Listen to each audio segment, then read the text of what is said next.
Hi, guys. Time for Chapter 8 of The River by Gary Paulsen. When last we left off, Brian and Derek had spent their first night. There was a thunderstorm. They both got soaked, but they did find some raspberries and some gut cherries or choke cherries. And this takes place the next morning. Brian had moved out ahead, down, and to the right of Derek, and was working closer to the edge of the lake. Derek worked up and away from the lake, looking for more berries as they moved. Stay inside of me, Brian had told him. Don't get away from the lake. So far as you can't see. Stay in front of me, Brian had told him. Don't get away from the lake so far that you can't see. And if you run into a bear, don't look in his eyes. Bear? They hunt for food too and eat berries. We'll probably see one. Just back away and don't look at them. I read that it's a threat when you do that. Bear? Brian was glad to see that his warning had been taken and Derek was always in sight. Here, the land rose as they approached the northern end of the lake. It came up in a low roll that made a sizable hill next to the lake. Because of this rise and the freezing and thawing of the lake, the movement of the ice each winter, the land had been cut away, washed still further away by heavy rains. Brian could see the work of last night's rain, and all this chewing at the side of the hill had left something close to a small cliff. It wasn't terribly high, 30 feet or so, but it was steep and very unstable, the edge loose and soft from the rain. Brian had moved close to the edge. Down below, he could see in the green water of the lake, and there were fish moving, and the sight made him realize how hungry he was becoming. It had been over a day now. They had eaten normally the day before when they flew to the lake, and the hunger was becoming demanding. He turned to see Derek, who was coming up the back of the hill. See the fish? Brian had come too close to the soft soil at the edge of the lake, and before he could finish the sentence, the bank let go. He dropped like an anvil, his finger still pointing at the fish. Halfway down the face of the cut there was a small outcropping of soil and rocks, mixed, held in place because it was made of clay and chalk and bound together, and Brian hit this mound on his stomach hard. Oof! He heard himself sound like the air going out of a tire, and then he bounced up and sideways and continued on to the bottom in a shower of mud and rocks to where a small gravel beach led into the lake. I don't think I'll move, he thought, lying flat on his face. Ever again. Derek was by his side in moments, frowning in worry. Are you hurt? I wonder why people ask that, Brian thought. Did he think I could do this and not get hurt? But he shook his head. No, at least I don't think so. He rose, or put his hands down to push himself up, and as he made the move, he noticed the rocks around him on the beach. Most of them were round and smooth, rubbed by water and wind and weather and time, but mixed in with them were black, hardened shards. Where he'd fallen, there were fresh ones, but not weathered, and he saw that they had come from the bank where he had bounced. Look, Brian held up one of the black stones. It was chipped and layered. I think it might be the same kind of stone I used to make fire with the hatchet. Flint, Derek said. I think it is. Brian took out his knife, opened it, and locked the blade, and struck the back of the hard steel against the sharp edge of the flint. 3, 4 times he hit, and finally there were sparks. He looked up, smiling. No more mosquitoes. He took 2 of the larger black stones, and they went to find a campsite. And here, too, there was the waiting for luck. They walked nearly halfway around the lake, looking always as well for food. As they worked past the northern end of the lake, they came on low brush filled with small nuts. These he knew were hazelnuts, and they stopped to pick and eat some. They were ripe, or very close, just shy of being dry, and the worms and squirrels had been at them, but they still found enough to cut the edge off their hunger. They used the rocks to smash them and spent over an hour bashing rocks and nibbling at the small chunks of nut meat, which tasted almost sweet.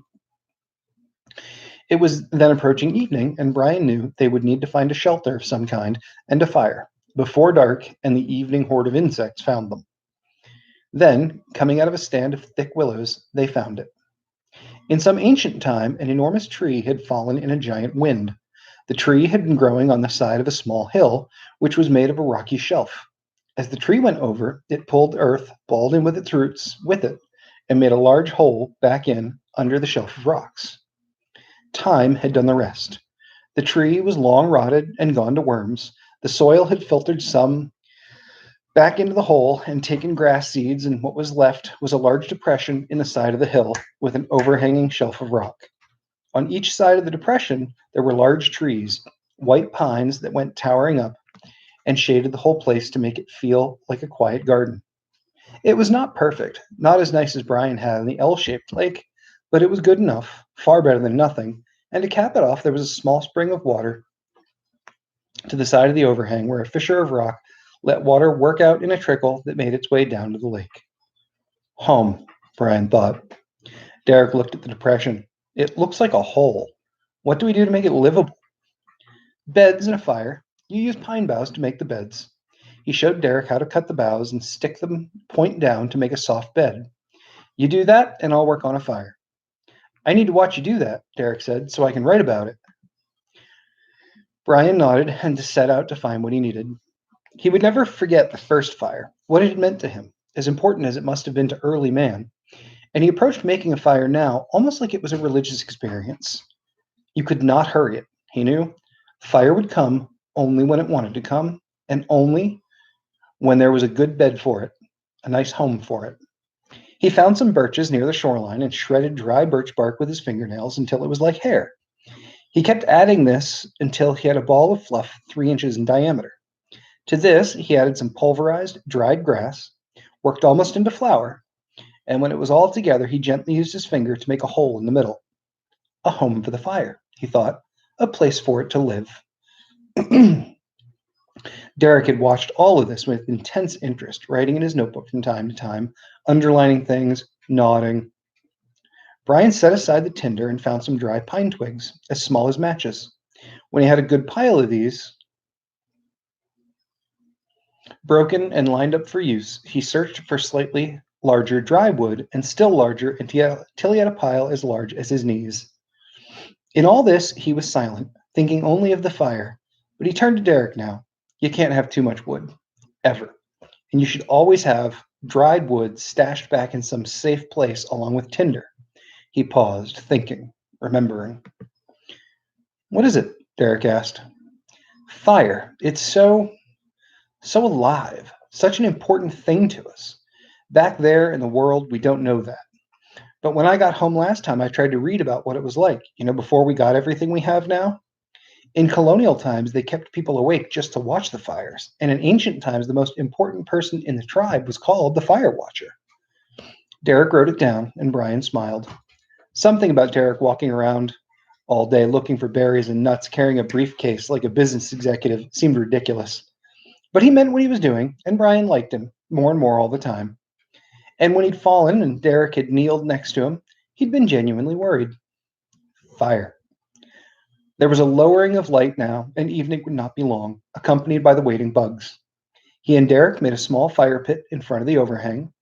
Then Brian put the tinder on the ground in the pit so the flame cup was aimed upward. Over this he held the piece of flint. He struck it with the knife, and nothing came. Naturally, he thought, if it were easy, everybody would do this. He hit again and again, and finally the sparks came. Now he slammed the stone with the back of the knife blade with renewed force, again and again until a small shower of sparks fell into the cup. Quickly he raised the tinder in his hand, blowing gently, softly on the sparks, watching as they became glowing holes in the tinder, and the holes became red, turned to coals, and finally, blowing as he put it back on the ground, smoke curling up into his eyes, there came a tiny flicker of a new flame. Hello, he thought. Hello, flame. Fire. He fed small twigs to the flame, crossing them and recrossing them until the fire was full, healthy. Then he added larger sticks, and still larger, until they filled the pit, and there was the crackling sound of a full fire. Brian settled back on his haunches and smiled, looked at Derek, who was also smiling. Brian gestured around with his hand. No more mosquitoes. The smoke keeps them away. It doesn't even take much, just a little blowing around, but we need more wood. They took the next hour to gather wood, stacking it until they had a large pile to the side of the camp. And Derek used the time to cut pine boughs for beds as well. When it was late and they finally lay back to rest, they had done much to make the overhang a home. Brian went to sleep on his side. The last thing he heard before he dozed was the sound of a wolf. He heard Derek rise. It's a wolf, Brian said. Far away, just singing. Besides, wolves don't bother you. You can go back to sleep. And Derek did, rolling over, his breathing even, and Brian let sleep come again.